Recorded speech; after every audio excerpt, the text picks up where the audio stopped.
Chefs Without Restaurants, episode 98 with Earl Arnette, part of our Meet a Member series.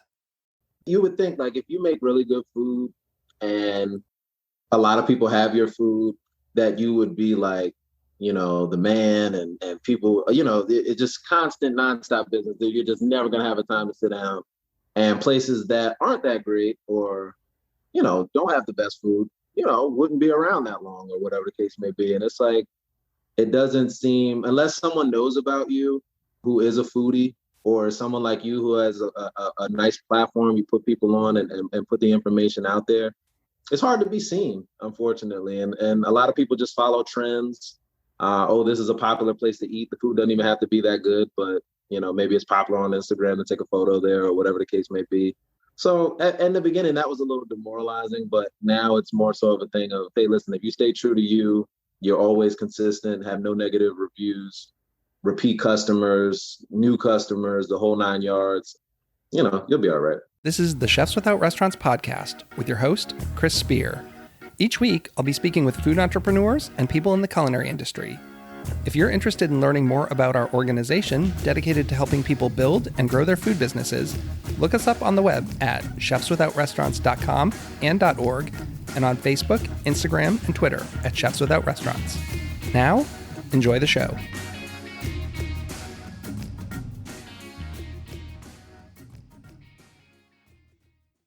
Welcome to the Chefs Without Restaurants podcast. I'm your host, Chris Spear. On the show, I have conversations with culinary entrepreneurs and people in the food and beverage industry who took a different route. They're caterers, research chefs, personal chefs, cookbook authors, food truckers, farmers, cottage bakers, and all sorts of culinary renegades. I myself fall into the personal chef category as I started my own personal chef business, Perfect Little Bites, 10 years ago. And while I started working in kitchens in the early 90s, I've literally never worked in a restaurant, unless you count Boston Market. This is one of our Meet a Member episodes. These episodes are meant to highlight someone in the Chefs Without Restaurants community. Instead of a long-form interview, we'll be doing a quick 10 to 15-minute show. You'll learn about them and their business, and I throw a bunch of fun, sometimes wacky, rapid-fire questions their way. This week, I have Chef Earl Arnette of Steez Catering in Baltimore. You're going to find out all about his business, and I ask him questions like, is culinary school worth it? And what's something you wish you knew before starting your business? I also ask hard-hitting questions like, does ketchup belong on a hot dog? I hope you enjoy this episode, and go check out his Instagram. I think he's doing some really great stuff. And a reminder that you can help support our podcast and the Chefs Without Restaurants community by donating through our Patreon. Monthly support starts at just $5 a month.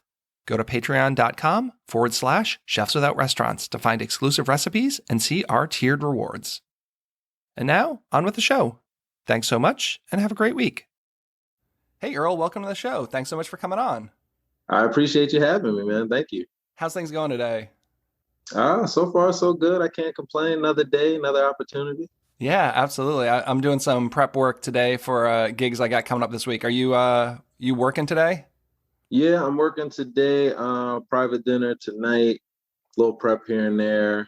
We got some more events coming up this weekend. So just got through a busy weekend this past weekend. Couple dinners and whatnot. So anything to stay busy and stay productive.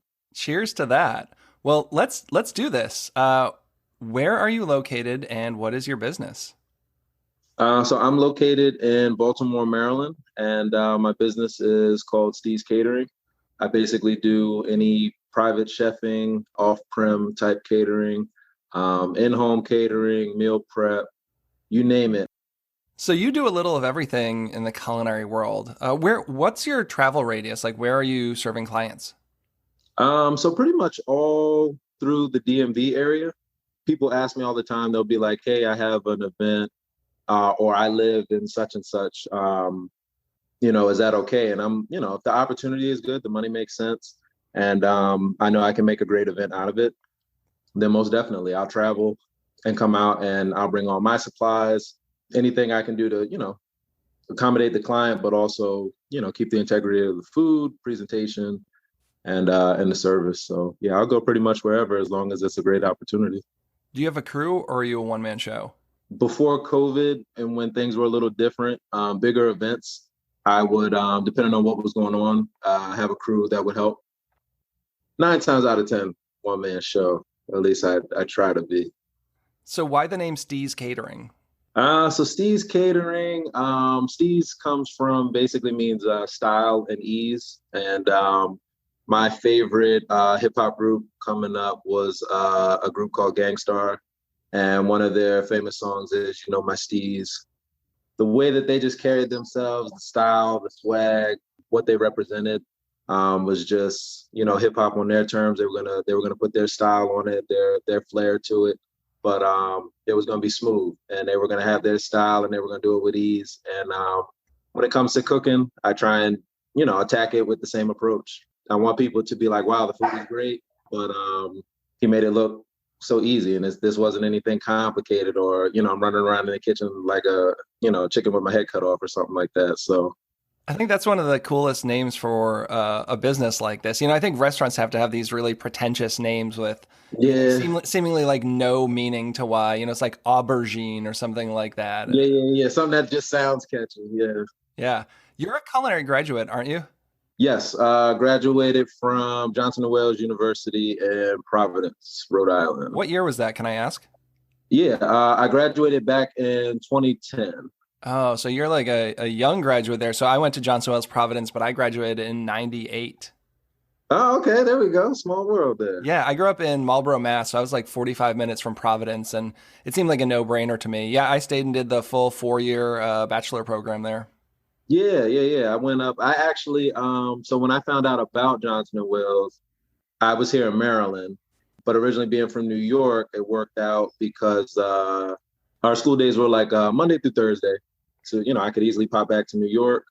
So I know this could be a long answer, but I get asked all the time, should I go to culinary school? You went to culinary school. Is it something you do over?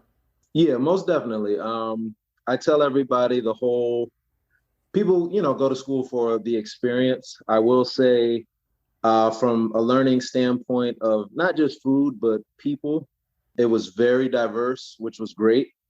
You got to meet a lot of different people in regards to who were, big foodies, or people who were there because their family had a restaurant and that was just what they were trying to do. Or you met people who, hey, listen, this isn't going to work out for you. So some of your classes, you had your teachers that were very, I guess, instrumental in trying to like push people. And then you had your other teachers who were like very realistic, and they were like, listen, you look to your left, you look to your right. By the time this course is over, you won't see the person standing next to you because they're not going to pass. And it definitely instilled that, if you want to make it, and you want to be successful in cooking, and be knowledgeable, and all of that jazz, this is something that is going to have to be your passion. It's going to have to be your craft. It's not something that you can just do, on a whim or in your free time casually, or anything like that. So I really enjoyed the experience, so much so that, like I said, I ended up living up there in East Providence. And the only reason I came back here, well, one, because I got family here, but I ended up getting an internship back here. But yeah, I tell everybody, I mean, if you can go, you can afford them student loans later on, definitely take advantage of it. Oh, that's a tough thing. I'm still reflecting on whether or not coming out with a student loan repayment of $404 a month for 10 years was worth it. But I am where I am now, so yeah, I think there are a lot more options these days. But I guess I'll Yeah. leave. I guess I'll leave it there. Do you have any mentors? When I was coming up, I had a few. Well, I started, so I got like my first job at like 14. My mom knew a guy who was running a catering company here in Maryland called Great Rock Mansion, and Mr. Clowney. And he gave me my first gig. And I was basically just, in the kitchen doing all the stuff that nobody wanted to do. But, at that time, I thought I was like doing amazing things. But between chefs there, chefs downtown, I've worked a lot of different hotels and whatnot in the Baltimore area. You just meet different people and take a little bit here and there. I would say I'm a quick study, but I like to do my own thing. So I wouldn't say like I was like under anybody per se, like, copying everything that they did. I just had a couple different chefs that were instrumental. But one guy like I never even got to meet, but always watched on TV, have his books, the whole nine yards, was G. Garvin on TV1. And he was very instrumental. It was, good seeing another, Black chef doing his thing and putting his style on his, style of food and whatnot. I took that to heart, and that was something that I was like, hey, listen, this is something I can do and put my own spin on it and whatnot. And, here I am. Well, what's your style of food that you like cooking? I would say well, really, I try and accommodate what any client, if any client hits me up and they want something, I'll accommodate. I'm in Maryland. Seafood is big. I've definitely put my spin on a lot of different seafood. So I would say, I guess maybe, mostly American for what people order from me. But I'm just big on the simple things. Like, I mean, even being in Maryland, you can go to some spots and a crab cake isn't what you would think it should be or would be. You know what I mean? Either it's filler or it's just plain or whatever. And it's like, We have strong opinions on crab cakes up in this place, don't we? yeah, yeah. So it's like little stuff like that. So I would say definitely, the seafood is a major hit. You do a lot of lamb chops too, don't you? I do a lot of lamb chops, and it's so much so that like lamb has become. I eat a lot of lamb. I ain't even gonna lie to you. Like and there's always something different you can do with it. You got your traditional, just roasted rack of lamb or whatever the case may be, but I now got the jerk style. I'll put the crab meat on it, or you got so many different options that you can do with food and make it your own. So What's something you wish you knew before you started your business? that's a good question. I would say something that I see here a lot. You would think like if you make really good food and a lot of people have your food, that you would be like, the man and people, it's just constant nonstop business. You're just never gonna have a time to sit down. And places that aren't that great or, don't have the best food, wouldn't be around that long or whatever the case may be. And it's like, it doesn't seem, unless someone knows about you who is a foodie, or someone like you who has a nice platform, you put people on and put the information out there, it's hard to be seen, unfortunately. And a lot of people just follow trends. This is a popular place to eat. The food doesn't even have to be that good, but maybe it's popular on Instagram to take a photo there or whatever the case may be. So in the beginning, that was a little demoralizing, but now it's more so of a thing of, hey, listen, if you stay true to you, you're always consistent, have no negative reviews, repeat customers, new customers, the whole nine yards, you'll be all right. Yeah, I think the marketing piece, that's what I'm hearing consistently from everyone, and something that I've had challenges with too. So I totally understand where you're coming from with that one. Yeah. So ketchup on hot dogs, heck yes or hell no? I'm weird. I hate ketchup. I don't know what it is. I used to eat it as like a kid. I would be more so like a nice barbecue sauce on a hot dog. No ketchup. No ketchup for me. See, I love ketchup, but on a hot dog, I think it's the worst thing in the world. Like I will go through a whole container. It has to be Heinz. I don't know why anyone else makes any other ketchup. No need for Hunt's, house-made garbage. But on a hot dog, that's just weird, man. And I guess it's something about having kids. Like kids always put ketchup on hot dogs. It's like, no, that's just not right. I'll say ever since I don't know what happened, like something just switched overnight and then I wasn't like really into ketchup anymore. And then you just see like people putting ketchup on everything. It's like ketchup on eggs and all sorts of stuff. I'm like, it's just, I can't do it. But yeah, definitely not on a hot dog. No, no, thank you. Do you have a memorable meal? Is there like one or two that stick out? They don't necessarily have to be like the best, but just like one dining experience. I would say two.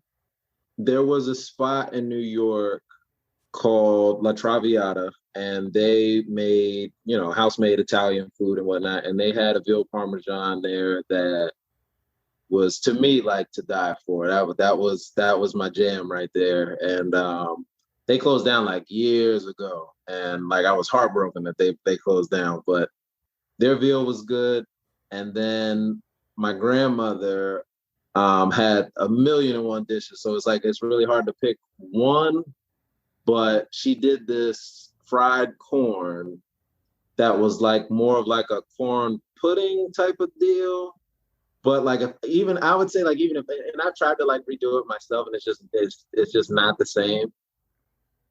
That was like heaven right there, man. I say like Thanksgiving and stuff would come around, and everybody was trying to like, put their little rations up somewhere so somebody else would need it. That stuff was good, man. That stuff was really good. So those would be like the two that stick out for me. That stuff is impossible to recreate. I have some recipes from like my great grandmother, and even if you follow it, like there's just always this like little something they did. There's always a little something. They didn't write it down and trying to figure out what that is. Yep. There's some of those things. So yeah. Oh, that sounds good. I love like corn pudding. Was there anything new and exciting you're working on? I'd say like over the next year or so. I mean, I like doing the freelance thing and being able to cook a variety of different things and go all over. But eventually getting a spot, a nice little intimate space. I'm not talking about anything huge, but like 15 seat, you know what I mean? Something small, a nice bar area, something where I can have a nice seasonal menu and just have my own little vibe in there. And people who come there, it would kind of be like off of how we were just talking about with, people following trends and whatnot. I don't want to be like the trendy spot. I want to be the spot where you're a foodie, I'm a foodie. You want to come have a good dining experience, come relax and try something either new or something with a twist. That's the end game right there. Something that I can have my name on and call my own. And basically, instead of, I know I'm gonna be living in there like 24/7, but I'm fine with that. Like that's all I will want right there. So if people want to find out about you and your business, where should we send them online? My Facebook page is Steez Catering. We're on Instagram at Steez Catering as well. Email is steezcatering@gmail.com. So it's like everything is just the business name. I like to be live and direct with the photos, especially with the videos, because people take a lot of photos and whatnot, but I want people to know, hey, listen, this is for me. Come see the content for yourself. I stand 110% behind my food. And everyone that has an experience with me. I wish Instagram and like Facebook and stuff on the Facebook side, you can leave, your reviews and whatnot, but people normally comment and stuff on the Instagram, but just getting more of the comments and stuff out there and the reviews and stuff for people to leave. But yeah, that's where you can find me.